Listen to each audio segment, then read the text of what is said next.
In my last video the other day about this, the Unity UT211B, can you believe it? I made a mistake. When I was using this as a clamp meter, I forgot to change it to DC amps, like I have done just there, and therefore I was reading the wrong amount.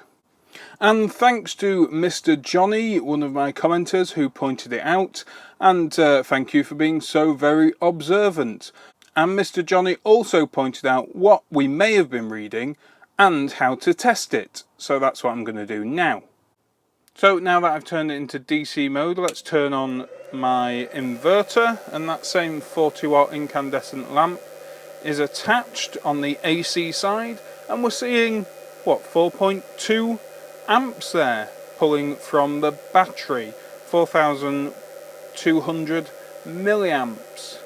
And that's about right, because I did a calculation beforehand, and for every 10 watts we pull at 240 AC, I'd expect to see about an amp at 12 volts. But if we change that to AC, we're seeing this figure of 860 milliamps. Well, what exactly is it detecting on a DC circuit that's showing up as 860 milliamps AC?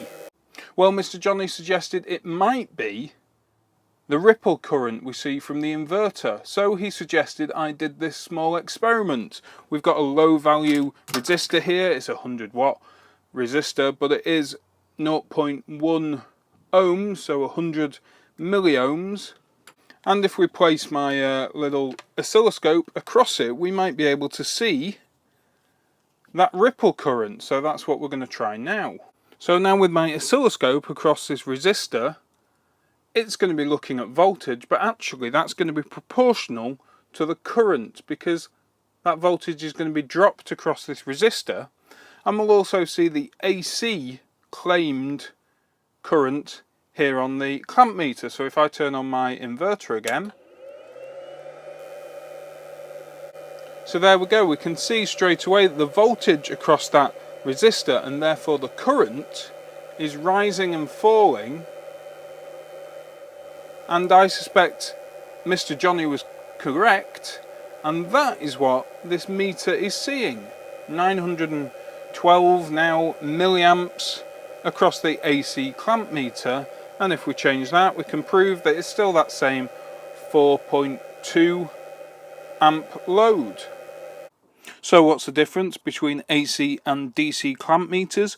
Well, typically, certainly in your cheaper end of clamp meters, the AC clamp meters use a toroid ring and use the transformer effect. The ring here, the clamp, would have a small winding of wire around it.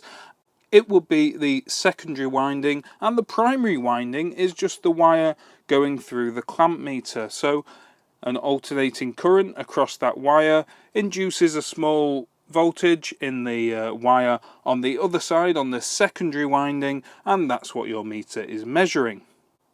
And in the DC clamp meter, typically you're using a Hall effect sensor in the meter itself, which is able to detect those DC current and those smaller magnetic fields. Hopefully you found this little video interesting. I certainly have found it interesting, looking at the differences between the AC and DC modes on this clamp meter, and why we are seeing an spurious AC current on a DC source. So thanks for watching, and thanks of course to Mr. Johnny for pointing out my mistake. If you did enjoy this video, please give me a thumbs up, subscribe down below, and comment if you can. I will see you next time. Thanks for watching.